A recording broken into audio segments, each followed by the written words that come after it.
This past July, I was in Cairo, Egypt, training Arab Christians in theology and apologetics. And before I left, I was able to pick up a souvenir. It's this Muslim dagger. And it's an antique. And I was pretty excited and amazed, actually, that I was able to get it through U.S. Customs. But on the sheath, it says here, it's got the Muslim confession of faith. It's called the Shahada. And it says, "There is no God but Allah, and Muhammad is his messenger." And this confession of faith really expresses a foundational doctrine in Islam, and that is the belief in one God. And so naturally many Christians will ask, well, do Muslims and Christians believe and worship the same God? And I have kind of two responses to this question.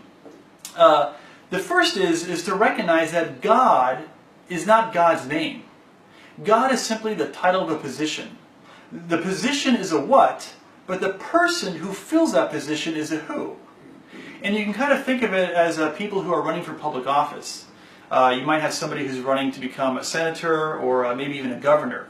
But a senator and a governor are the offices, or the title of the position. But it's a unique person who fills that position. And in the same way, Muslims and Christians both believe in the same what? A God who creates, who administrates his kingdom, and who judges. But they believe a different who is the person that fills that particular position of God. Now, in the case of Muslims, they believe this person is Allah. And with Christians, we believe it is, of course, Yahweh. Now, what's important to recognize is that these two individuals who we claim is fulfilling the office of God are radically different. They have fundamental differences in their nature and in their character, which precludes them from being the same person. And of course, naturally precludes us from worshiping the same God, therefore. So, for example, in Islam, Allah is a Unitarian God. There is only one person in that God. Whereas in Christianity, we teach that Yahweh is a Trinitarian God, right? One God, one essence, one divine being, who coexists eternally in three persons, Father, Son, and Holy Spirit. Allah is transcendent, which means that he is separate from his creation. And of course, as Christians, we believe the same thing about Yahweh, that is, he is transcendent.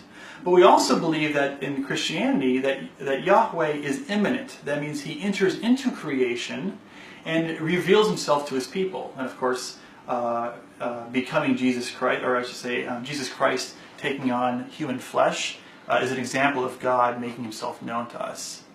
So we see these fundamental differences in the very nature and character of who that person is that fulfills and who occupies the office of God.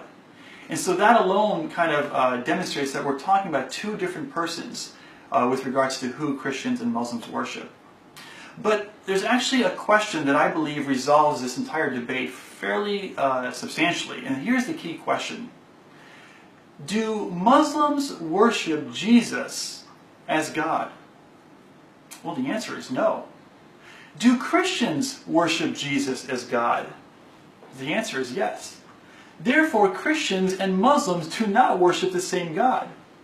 Right? I mean, if I was to take a Muslim and introduce him to the Jesus that's described in the Gospels, right? I point to the Gospels, Matthew, Mark, Luke, and John, and I show them and describe to them the Jesus that's described there, right? He's born, he walks, he talks, he's able to perform miracles, he predicts his death and his resurrection, he dies, he rises again.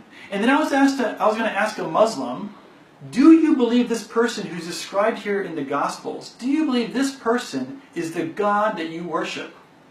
I promise you, every answer from any Muslim that you'll get will be the same, and that is no. And the reason why they can't believe that Jesus, that person, is God, is because for them to accept that Jesus is God and to worship him as God is to commit the most grievous sin in Islam, and that's called the sin of shirk. It's an unpardonable sin. I mean, you're basically guaranteed to go to hell if you die believing in shirk. And so for Christians, on the other hand, for us to worship Jesus as God is to commit or is to engage in a profound act of worship. It's a supremely good act. And so this alone to me is very simple and straightforward.